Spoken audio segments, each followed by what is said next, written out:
Hace unos 20 millones de años, millón arriba, millón abajo, 8 islas y varios islotes comenzaron a emerger del océano Atlántico. Desde entonces, incontables acontecimientos han tenido lugar en su superficie y también debajo. Erupciones volcánicas, naufragios, conquistas, migraciones, guerras. Todo ha contribuido a crear la historia de este singular archipiélago. Un lugar que ha sido nombrado de innumerables formas a lo largo del tiempo. Una tierra llena de motivos de orgullo y de vergüenza, de gestas impensables y errores imperdonables, de ganadores y perdedores, de triunfos y fracasos, pero sobre todo, una tierra llena de historias que merecen ser contadas como nunca te las habían contado. Adentrándonos en una cultura compuesta por la suma de muchas culturas, navegaremos desde el pasado más remoto hasta donde nos lleven las estrellas. Miles de años condensados en 26 capítulos donde no faltan preguntas, pero sí algunas de las respuestas. Porque ni esta serie trata la típica historia de Canarias, ni se trata de la típica serie de historia. Bienvenidos a En Tierra de Perros, el programa que te descubre las aventuras de la historia de Canarias.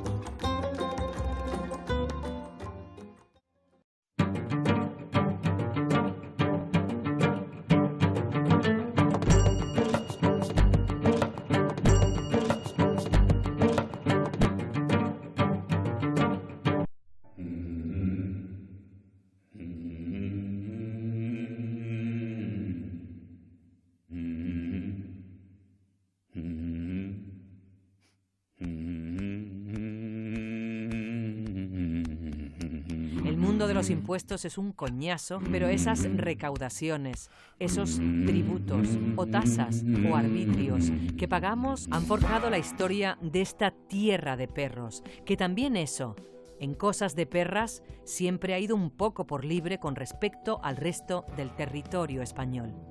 La razón, también están hartos de escucharla. Somos islas y estamos lejos.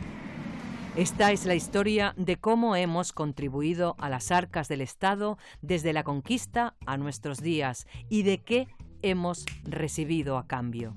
Por ejemplo, ¿cuesta lo mismo el pan en Canarias que en la península? Ya les decimos que no. ¿Y la gasolina? Vamos a ver por qué. Y para eso tenemos que volver a la conquista, porque con la conquista de Gran Canaria, la primera de las de Realengo, los reyes católicos otorgan a dicha isla en 1483 el denominado fuero real, que de entrada otorga a la isla la misma pertenencia al reino de Castilla que Valladolid, por ejemplo. En teoría no tendrá que ser tratada como una colonia, sino como una parte más del reino. Allí se constituyeron las instituciones con mando y poder de decisión regional. Había que gestionar los asuntos públicos y preparar el asalto a Tenerife y La Palma.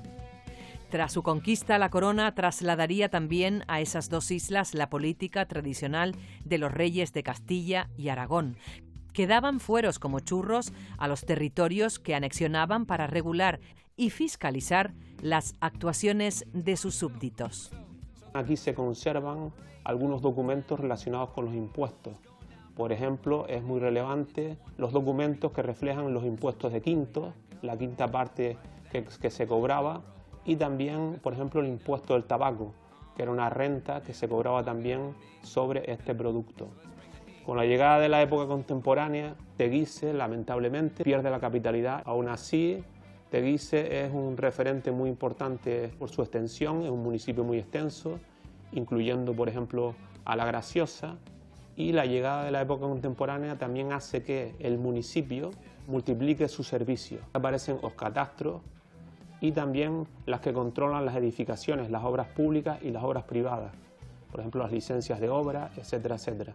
Muy importante, sobre todo a partir de los años 70, que es cuando se multiplican las edificaciones producidas por el turismo en zonas como Costa Teguise. A partir de la democracia, el archivo, además de ser un referente importantísimo para la historia, va a ser también un pivote esencial en la construcción de ciudadanos que sepan cuáles son sus derechos y cuáles son sus deberes. Los nuevos retos que tienen siempre el archivo es fomentar la historia, fomentar unos ciudadanos más conscientes de su papel dentro de la democracia, y esto supone pues intentar recabar documentación que no sea solo municipal, sino recabar también documentación que sea de colectivos, de asociaciones, de lo que se llamaba antiguamente pues los marginados, entre comillas, o las personas que eran invisibles a la historia general, a la historia institucional.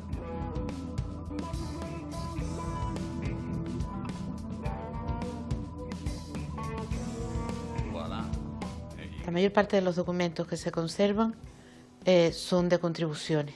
Para la investigación son vitales, porque te dan una idea bastante real de lo que fue el transcurso de la economía a lo largo de estos siglos.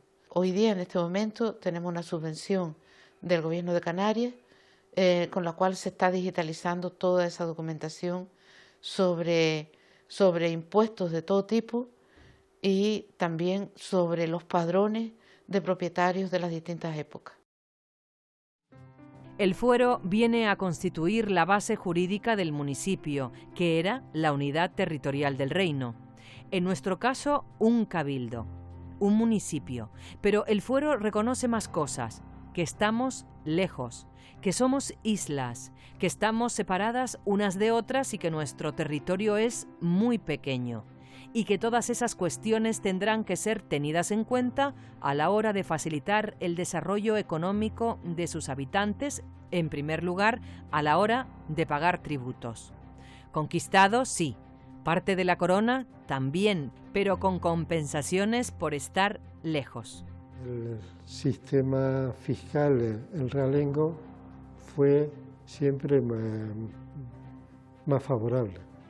Aunque hay un fondo común, como digo, básicamente en el sistema de almojarifajo de entrada y salida, luego el complemento sobre las rentas menores, las alcabalas, etcétera, funcionaron de forma distinta.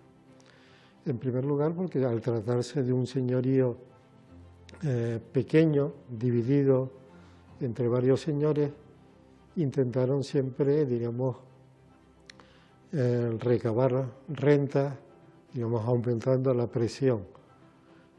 En cambio, en realengo, la monarquía pues no tenía esa presión. Eran además las islas más ricas, las cuales, como digo, al tener los productos más interesantes, podían, digamos, dotarse por ellas mismas. Eso hacía que, como digo, había una tentación para los pobladores de las islas menores de pasar a realengo, donde estaban en una situación económicamente más favorable.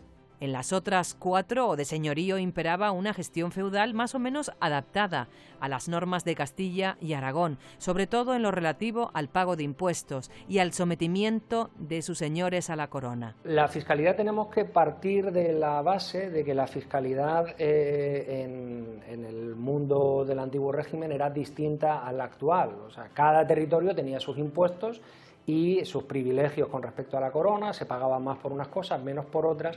Dentro de ello, desde la propia conquista y para incentivar la colonización de las islas, pues las islas tuvieron siempre un cierto beneficio en una serie de impuestos directos e indirectos que favorecían o que buscaban favorecer un poco el poblamiento de la isla y el asentamiento de nuevos colonos y el desarrollo de la actividad comercial, ¿no? Más allá de eso, bueno, pues los impuestos había, como ocurre también en la actualidad, había impuestos indirectos más o menos regulares, había derramas extraordinarias para pagar pues distintas acciones que hiciese falta en algún momento. Bueno, pues es un sistema fiscal muy complejo que en muchas ocasiones incluso no sabemos cuántos impuestos había que pagar ni cuánto era la cuantía, porque tampoco tenía un sistema de recaudación como el que tenemos ahora, con una oficina de Hacienda muy bien engrasada, ¿no? Sino que aquello pues se arrendaban, o sea, se estimaba cuánto se podía cobrar por ese impuesto, llegaba alguien, lo pagaba y luego se encargaba de cobrar esa cantidad, y muchas veces para ganar dinero pues cobraba más, ¿no? Entonces la cuestión de la fiscalidad es un poco distinta a como la podemos pensar ahora. Lo que pasa es que poco a poco todo el barullo de mercancías que llegaban de América y de las que salían con destino a la península y Europa acabó mosqueando a los comerciantes españoles, exigiendo cada vez más trabas para la entrada de productos y mercancías y reclamando más dureza con los impuestos a la importación en los puertos canarios. Las islas tuvieron un régimen fiscal particular que era necesario para digamos, el lanzamiento de la colonización. No era un régimen exclusivo de las islas. Es decir, en el siglo XV lo habitual de la hacienda real castellana era la diversidad. Se adaptaba a las distintas regiones y dentro de ellas pues las zonas de frontera tenían un régimen peculiar de entrada y salidas que eran también beneficiosos, ya que era de un 10%, luego rebajado a un 5% y en la práctica a veces inferior. Esta parte de la tradición fiscal de Canarias es la que se ha mantenido, digamos, a lo largo del tiempo. La necesidad del régimen llamado de puertos francos para importar y exportar. Se basa lógicamente en un sistema que trata de facilitar la exportación de los productos excedentarios y dificultar la entrada de productos que ya existan en las islas. Tradicionalmente ha sido más una protección, diríamos, hacia la llegada de productos que hacia la salida de productos, pero como digo, el régimen fiscal canario ha mantenido siempre una personalidad que llega hasta nuestros días.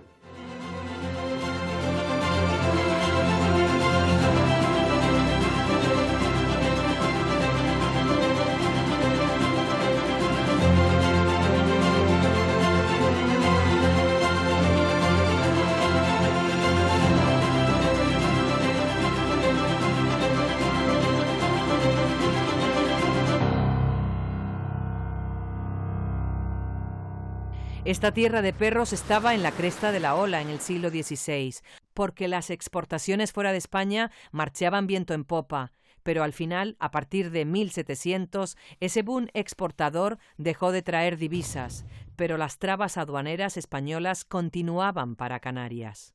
El fuero real de Canarias es de 1494, que se da para Gran Canaria. Se copia prácticamente del fuero de Baza, ¿no?, en Almería. Para el de Gran Canaria y el de las Islas Señoriales, pues se copia el fuero de Niebla, sobre todo, ¿no?, por la conquista.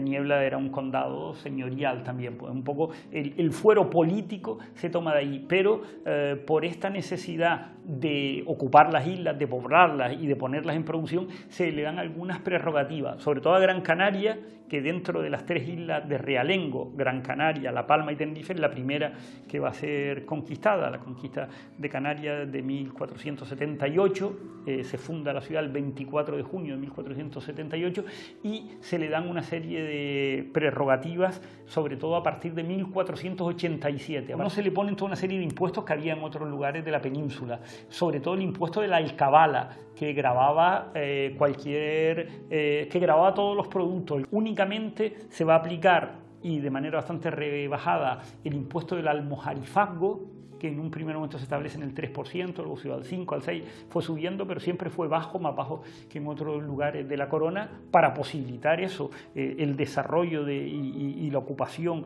de esta nueva sociedad, ¿no? El almojarifaco era la entrada y salida de productos, pero no hubo alcabala, no hubo pechos, no hubo servicio. Esto, como digo, es una concesión a Gran Canaria en 1487 por 20 años. Estos beneficios también se dieron en el Reino de Granada, pero luego desaparecieron, mientras que aquí a los 20 años que se tiene que revisar, lo que hace es que se le da a perpetuidad. Por tanto, tuvimos una fiscalidad mucho más rebajada que la que tienen en el resto de la corona española en todos estos siglos, ¿no? Y entonces pues se establece un sistema de milicias, es decir, se establece un sistema militar donde son los propios vecinos los que tienen que defender la isla, significando bastante poco también para la corona, poco en cuanto a la inversión. Algo en castillos y en los oficiales, pero realmente le salía bastante barato, ¿no? Y a cambio pues teníamos esa rebaja judicial. Esto empieza a cambiar en el siglo XVIII, cuando con los Borbones la monarquía intenta introducirse más, se crea la figura del intendente en toda España, ¿no? A imitación de los intendants franceses, con esta nueva monarquía borbónica de origen francés. Y en Canarias se establece un intendente, un tesorero y un contador, que su objetivo, lógicamente, es intervenir más en la economía, intervenir en lo que tiene que recaudar la corona, en lo que tiene que recaudar el rey. El intendente desaparece pronto, de hecho el primer intendente lo asesinaron aquí, probablemente por ese choque entre lo que defendía de intereses de la monarquía e intereses de las élites locales. De alguna manera, con la Constitución de 1812, la creación de la provincia de Canarias y el reconocimiento de los cabildos como nuevos ayuntamientos insulares fueron la base para la verdadera y definitiva constitución de los primeros municipios, todavía insulares y asentados en la capital de cada isla. Pero esto no sacaba a Canarias del estancamiento económico derivado de su caída exportador. Eso lo alivió, mejor dicho, lo pulverizó la Ley de Puertos Francos de 1852.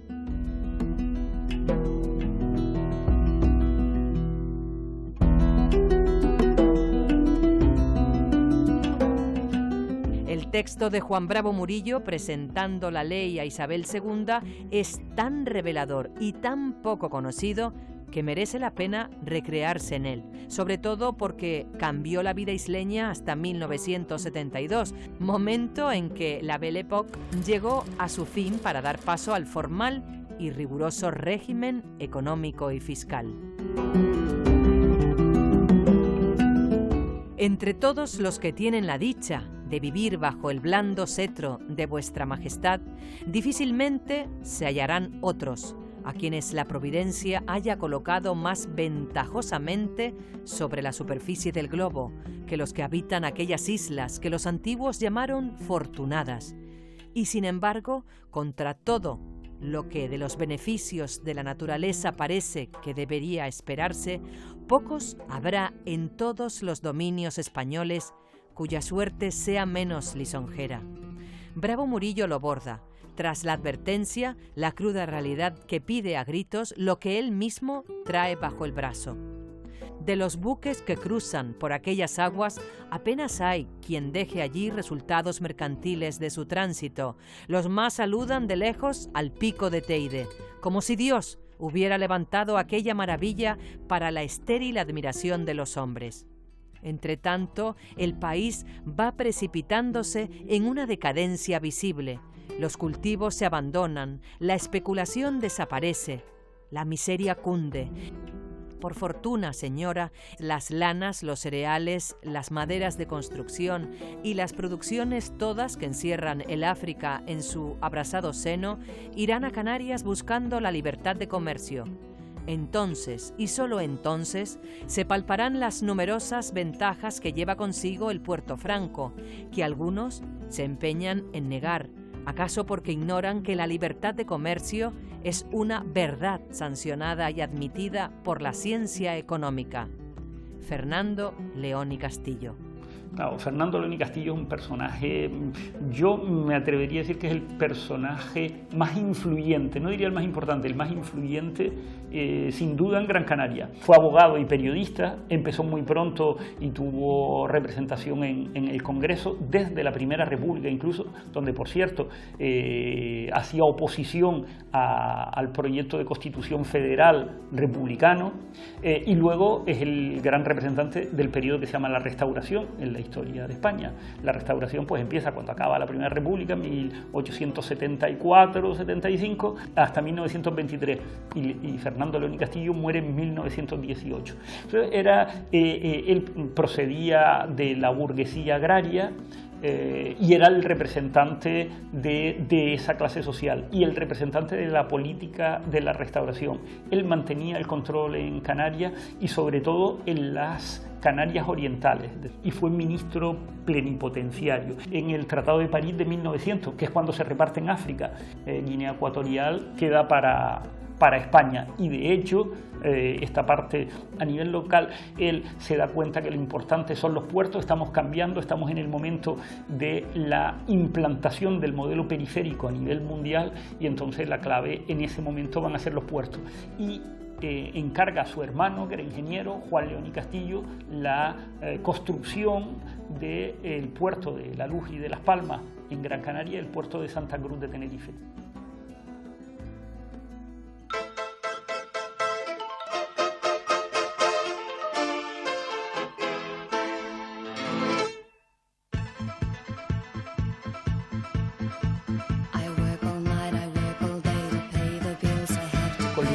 Es cuando Las Palmas, la ciudad de Las Palmas, además, que tenía concentrado todos sus intereses en esta ciudad. Él había nacido en Telde, no en Las Palmas, tenía su casa en Telde, que hoy en día es un museo muy interesante.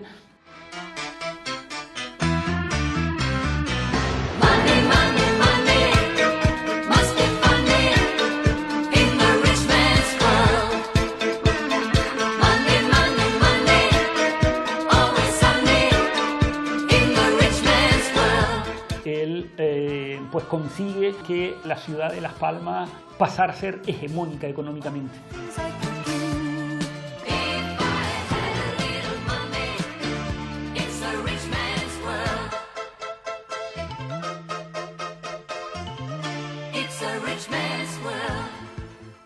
Esa situación de libre cambismo, de felicidad mercantil, duró poco más de un siglo.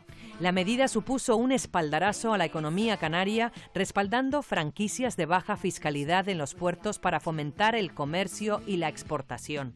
Por eso, hasta hace bien poco, pasábamos la aduana en la península, porque nuestros productos y nuestras importaciones no pagaban los mismos impuestos que los nacionales, sino unos propios tipificados por la Hacienda estatal, sí, pero exclusivos. Y lo más importante, muchísimo más bajos. Nada te debo, nada te pío, me voy de tu vera, olvídame ya, que he pagado con oro. Con el régimen franquista en descomposición y en manos de los tecnócratas del Opus Dei, las nuevas medidas específicas para promover el desarrollo económico y social de las islas se plasmaron en 1972 en el régimen económico y fiscal, REF de Canarias. Bien pagada, si tú eres la bien pagada. Con la democracia, nuestra Constitución de 1978 consigna la existencia de un régimen especial para las islas que podrá ampliarse o no en el Congreso porque tiene un sentido finalista y solidario atendiendo al hecho insular y a la evidencia de una menor renta disponible por habitante en las islas.